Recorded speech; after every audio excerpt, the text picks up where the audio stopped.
Welcome back to the channel, my friends. Warhammer Man Studios. I'm Warhammer Man, and Leviathan is officially sold out in less than 1 day.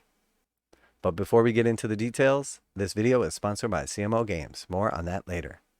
So that's right, ladies and gentlemen, we're here with the Sunday preview, but it is official. The Leviathan Launch box has sold out in 1 day from Games Workshop. So I always talk about how I'm the first to praise them when they do something right. I also criticize them whenever they do something wrong. Not only do I criticize them, but I provide my opinion and solutions as well. So depending on how you look at this launch set, and the way I look at it from a business standpoint is the fact that it sold out in 1 day is good because they sold everything, but it's not actually good from a business standpoint because it means they substantially underestimated the demand. Now that being said, that only means that Games Workshop themselves has sold out of Leviathan. There's still plenty of shops that are going to have plenty of copies. There are still plenty of online retailers that have plenty of copies for sale. So it's not like you're not going to be able to get this box if you want it. We also did a video in advance to this launch talking about essentially how the Indomitus launch set went. And that was the 9th edition launch. And the very same thing happened. There was a ton of demand for it. They put it out. They said they made plenty. And then it sold out extremely quickly. It was very, very popular. Games Workshop came out shortly afterwards, after the copies were all sold, and then said they would do a limited time made to order. They specifically said they weren't going to do that last time, and then they did it. They specifically said they weren't going to do it this time. We don't know if they're going to do it or not, but I wouldn't completely write it off. A lot of the cost for manufacturing these kits is sunk costs for like the actual molds and everything. And once they have those molds, as long as they're not worn out, it's substantially less expensive for them to just keep making stuff they already have the molds for. They've already spent a ton of time creating the models, designing them, and then actually creating the molds. And then the actual pouring of the plastic inside those molds, I mean, it's the same for all of them. Obviously, they have some expensive equipment, and not anybody can just do that. But once they have the designs, once they have the actual molds, the majority of the work is done, and the majority of the cost associated with them is done. So maybe we will see them relaunch Leviathan for made to order. But I wouldn't necessarily count on it. And also, we know that just because this Leviathan set is done, that they're actually going to be reusing many of these molds, similar to what they did with Indomitus as well. So they're going to have like multiple tiered starter sets with small force, a medium force, and a decent force. It won't be as big as our Leviathan box set, but we know also later on there's one sprue that basically gets left out of the bigger sets for the starters.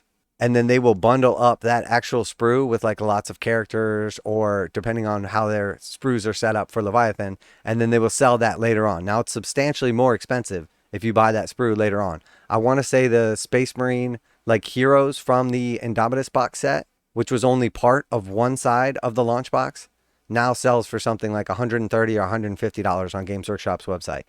And I want to say the Necron half is something around there as well. And the launch box itself was under $200, and there was a ton of other stuff in there, a book and everything. So even if these models do come back later, they're not going to come back for as good of a price. So if you're still considering the launch box, if you haven't gotten one yet, don't sweat it. They're around. You might have to put in a little bit of legwork, but you can get one, and you can get it for a reasonable price. So my opinion, overall, the launch went smoothly. The queue went smoothly. I did not hear a bunch of complaints from people. There were some stores that said their allocations got cut. I've heard rumors one way or the other as to who was kind of at fault for that. Was it based on stores' previous performances? Was it based on them saying they only wanted a few copies and then later on said they wanted more? We'll find out some of the details as things go by, but regardless, there's always going to be some kinds of issues with anything on this scale worldwide. But I do have to give it to Games Workshop. They did a phenomenal job with the launch. The queue system worked out extremely well, much better than they have in the past. Even if it wasted a little bit of your time, everyone had the opportunity to get what they wanted. And I think that's really what it's all about. So now going forward, I'm sure we'll find out some details as things go. But the fact of the matter is, I would say this is an extremely successful launch. Do I think Games Workshop should have made more copies? Yes, definitely. Do I think that they should do a made to order from here? Yes, definitely. We'll have to see what they do though. Now a quick message from today's sponsor. CMO Games has been selling Games Workshop products online for over 20 years. They carry the full line of Games Workshop products, including Warhammer 40,000, Age of Sigmar, Necromunda, Blood Bowl, paint tools, and more. Almost all Games Workshop products are priced at 15% off MSRP. CMO Games takes pre-orders for most Games Workshop products released at their earliest date possible. 12:01 a.m. on Saturday, they go live. Most of these pre-order products are also priced at 15% off MSRP. CMO Games offer free shipping in the US 48 with an order of $50 or more. Their customer service is top-notch and they ship most orders within 24 hours. Visit CMOGames.com using the affiliate link in the description and let them know that you heard about CMO Games from Warhammer Man. Now back to the video. So let's go ahead and jump into this article, get some details from Games Workshop. There's no actual pre-orders this week. So beyond the big one, there are no additional pre-orders this week. Our focus is all on ensuring Warhammer 40,000 Leviathan is delivered to everyone who pre-orders one. But that doesn't mean we don't have anything to talk about. There's loads of information on the new edition of Warhammer 40,000 right here on Warhammer Community, including faction focuses for all the armies. Just head over the hub to catch up on everything you need to know.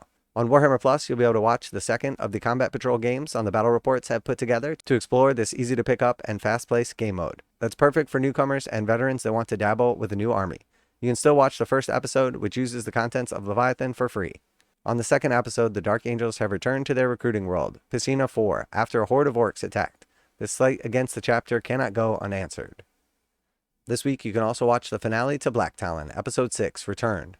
Closes out the series in epic fashion, with the finale featuring the Dawnbringer Crusade under threat and the return of Thysis and his plague carriers. Issue 284 of the White Dwarf is also available on the Warhammer Vault, giving you plenty to pick over while waiting for Leviathan to arrive. On the Warhammer Community, we'll be publishing all the remaining datasheets for the other factions, as well as all the points at the end of the week, after you've had time to digest all those hundreds of datasheets.